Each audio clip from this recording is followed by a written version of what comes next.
CM పేరు మంత్రుల పేర్లు చెప్పి డబ్బులు వసూలు చేస్తున్న వ్యక్తిని అరెస్ట్ చేసి రిమాండ్కు తరలించిన ఘటన మేడ్చల్ పోలీస్ స్టేషన్లో చోటు చేసుకుంది. పోలీసులు తెలిపిన వివరాల ప్రకారం మేడ్చల్ పోలీస్ స్టేషన్ పరిధిలో మునీరాబాద్లోని ఆర్ఆర్ రియల్ ఎస్టేట్ వ్యాపారికి సంతోష్ గుప్తా అనే వ్యక్తి ఫోన్ చేసి నేను సీఎం మనిషిని అంటూ మాట్లాడి మీ భూమిలో ఈ ప్రాబ్లం ఉంది, వచ్చి కలవకుంటే ఈ పని చేస్తా అంటూ బెదిరించడంతో బాధితులు మేడ్చల్ పోలీసులను ఆశ్రయించారు. దీంతో సంతోష్ గుప్తాపై నిఘా పెట్టిన పోలీసులు అతన్ని అదుపులోకి తీసుకుని మీడియా ముందు ప్రవేశపెట్టారు. నిందితుడు మెదక్ జిల్లా శివంపేటకు చెందిన సంతోష్ గుప్తాని ఇతను ఎన్నో ప్రాంతాలలో నేను CM Revanth Reddy PA PCC మెంబర్ను అంటూ చలామణి అవుతూ వ్యాపారస్తులను బెదిరిస్తూ డబ్బులు వసూలు చేస్తున్నాడని మేడ్చల్ ఏసీపీ శంకర్ రెడ్డి మీడియాకు వివరించారు.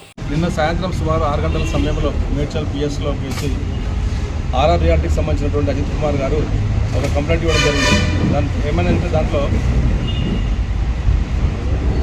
మంత్రుల పేరు చెప్పి సీఎం ఆఫీస్లో పేరు చెప్పి సీఎం గారు పిఏ అని చెప్పేసి అని భయపెట్టి నీ రియల్ ఎస్టేట్ కంపెనీలో మాకు డబ్బులు ఇవ్వాలని చెప్పేసి అని నేను పిఏలాగా పనిచేసి సీఎం గారు పిఏలాగా పనిచేస్తున్నానని చెప్పేసి పేరు పెట్టి వాళ్ళని భయపెట్టి డబ్బులు డిమాండ్ చేసి తీసుకోవడం జరిగింది.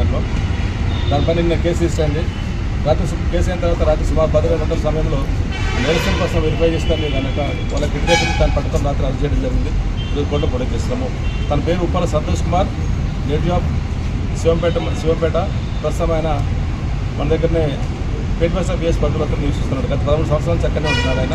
అతను మేము కోర్టులో ప్రొటెక్ట్ చేస్తాం. అరెస్ట్ చేసి ప్రస్తుతానికైతే ఆరో రియాలిటీ కంపెనీ ఒకటే ఉన్నది. చాలామంది కొందరు ఫోన్ చేస్తారు. వాళ్ళ యొక్క కంటెంట్ని బట్టి ఫర్దర్ కేసు రిజిస్టర్ చేసి యాక్షన్ తీసుకుంటాం. గతంలో ఎన్ని కేసులు? ప్రస్తుతానికైతే ఇతని పైన ఒక కేసే ఉంది. గతంలో ఓరల్ కంప్లైంట్స్ ఉన్నాయి కానీ పేపర్ మీద మాత్రం ఎవరు ఇవ్వలేదు. దాంట్లో అతని పైన ఒకవేళ ఎవరు వచ్చినట్టయితే మాత్రం తప్పకుండా కేసు రిజిస్టర్ చేసి యాక్షన్ తీసుకుంటాం. 5 విల్లాలు అమ్మి ఆ కాస్ట్ నాకు ఇవ్వాలని చెప్పేసి డిమాండ్ చేయడం జరిగింది. 5 విల్లాలు అమ్మి ఆ విల్లాల కాస్ట్ ఎంత ఉంటుందో నాకు ఇవ్వాలని చెప్పేసి ఆయన వాళ్ళు డిమాండ్ చేయడం జరిగింది. పొలిటీషియన్ పేర్లు ఎవరైనా వాడిన? పొలిటీషియన్ పేర్లు ఎవరు? నేను సీఎం గారు పిఏ అని చెప్తున్నాడు ఆయన. సీఎం గారు పిఏ అని చెప్పుకోవడము, లేకపోతే ఆఫీసర్స్ దగ్గర ఫోటోలు దిగి ఆ ఫోటోలు చూపించుకోవడం, క్లోజ్ అని చెప్పడము, గౌరవ మంత్రుల దగ్గర వాళ్ళ దగ్గర ఫోటోలు దిగి ఫోటోలు చూపించడం, నాకు వాళ్ళు క్లోజ్ వీళ్ళు క్లోజ్ అని చెప్పేసి ఆ ఫోటోలు చూపించేసి భయపెట్టి డబ్బులు అడగడం జరిగింది. ఇట్లాంటి అది ఎగ్జాక్ట్ తెలియదు.